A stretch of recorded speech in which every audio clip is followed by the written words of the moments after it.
Hello friends, daily குழம்பு வைக்காமல் ஒரு நாளைக்கு இந்த மாதிரி டிஃப்ரெண்ட்டாக செஞ்சு பாருங்கள். வீட்டில் எல்லோரும் விரும்பி சாப்பிடுவாங்க. ரொம்ப டேஸ்டியாக இருக்கும். நம்ம சேனலை சப்ஸ்கிரைப் பண்ணினா இப்போ கண்டிப்பாக சப்ஸ்கிரைப் பண்ணிக்கோங்க. ஒரு பேன் எடுத்துக்கோங்க. 1 ஸ்பூன் தேங்காய் எண்ணெய் சேர்த்துக்கோங்க. 1 ஸ்பூன் ஜீரகம், வெங்காயம், வெள்ளைப்பூடு ஒரு 3-4 பல் வெள்ளைப்பூடு, ஒரு தக்காளி, ஒரு கை நிறையா கொத்தமல்லி இலை சேர்த்துக்கோங்க. 2 டேபிள் ஸ்பூன் தேங்காய் சேர்த்து நல்லா வதக்கி எடுத்துக்கோங்க. அதை பேஸ்ட்டாக சட்னி மாதிரி அரைச்சி வச்சுக்கோங்க.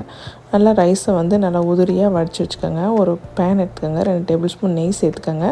கடுகு பருப்பு, கடலைப்பருப்பு, நிலக்கடலைப்பருப்பு, கேஷ்யூ, கொஞ்சமாக வெங்காயம் சேர்த்து நல்லா உப்பு சேர்த்து வதக்கிக்கோங்க. நம்ம அரைச்சி வச்சுருந்த இந்த பேஸ்ட்டையும் சேர்த்து நல்லா வதக்கிட்டு வடித்து வச்சுருந்த ரைஸை கொட்டி நல்லா மிக்ஸ் பண்ணி எடுத்திங்கன்னா சூப்பரான மல்லி ரைஸ் சூப்பராக ரெடி ஆயிடுச்சு.